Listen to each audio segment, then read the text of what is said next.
ताज्या बातम्यांसाठी महान करेला सबस्क्राइब करा आणि बेल आयकॉनला क्लिक करा। शेतकऱ्यांना खताचा पुरवठा वेळेत व योग्य दरात करावा। शिवस्वराज्य संघटनेतर्फे कृषी अधिकाऱ्यांना निवेदन वजा इशारा। खानापूर तालुक्यातील शेतकरी वर्गाला आवश्यक त्या खतांचा पुरवठा वेळेत व योग्य दरात करण्यात यावा, यासाठी शिवस्वराज्य फाउंडेशन आक्रमक झाली आहे। खानापूर तालुक्यात मान्सूनला सुरुवात झाल्याने शेतकऱ्यांची पेरणीसाठी व उसाला खते घालण्यासाठी घाई गडबड सुरू आहे। अशा काळात तालुक्यामध्ये शेतकऱ्यांच्या पिकाला आवश्यक असलेले खत उपलब्ध होत नसल्याने कामे खोळंबताना दिसत आहेत। जिकडे तिकडे आवश्यक त्या खताचा तुटवडा झालेला आहे।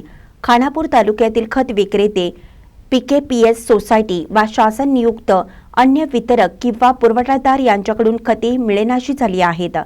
शेतकऱ्यांना विशेषतः युरिया खताची अधिक गरज असते।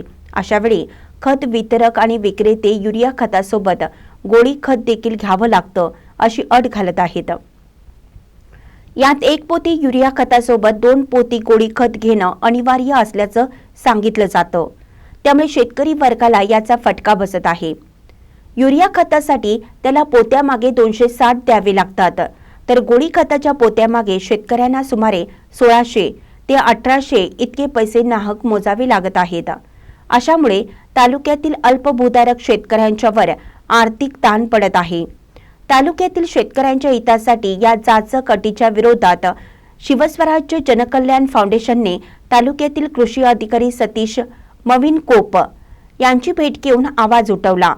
शिवस्वराज्य फाउंडेशनचे उपाध्यक्ष रमेश मल्हारी धबाले यांनी फाउंडेशनच्या सदस्यांसह खानापूरच्या कृषी अधिकाऱ्यांची भेट घेऊन तालुक्यातील शेतकऱ्यांची व्यथा मांडली। कृषी अधिकाऱ्यांशी झालेल्या भेटीत तालुक्यातील शेतकऱ्यांना योग्य दरात आणि अल्पावधीत खताचा पुरवठा करण्यात यावा व जाचक अटी मागे घेण्यात याव्यात, अन्यथा संघटनेतर्फे आवाज उठून धरले जाईल, अशा प्रकारचे निवेदन कृषी संचालकांना सादर करण्यात आलं आहे।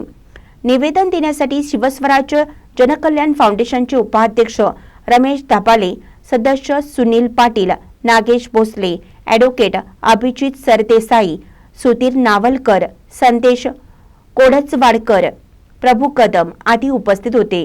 यावेळी कृषी संचालकांनी निवेदन स्वीकारलं आणि आवश्यक ती कारवाई करण्याचं आश्वासन दिलं आहे। महानकरी न्यूजसाठी प्रकाश ऐनापुरे, चंदगड।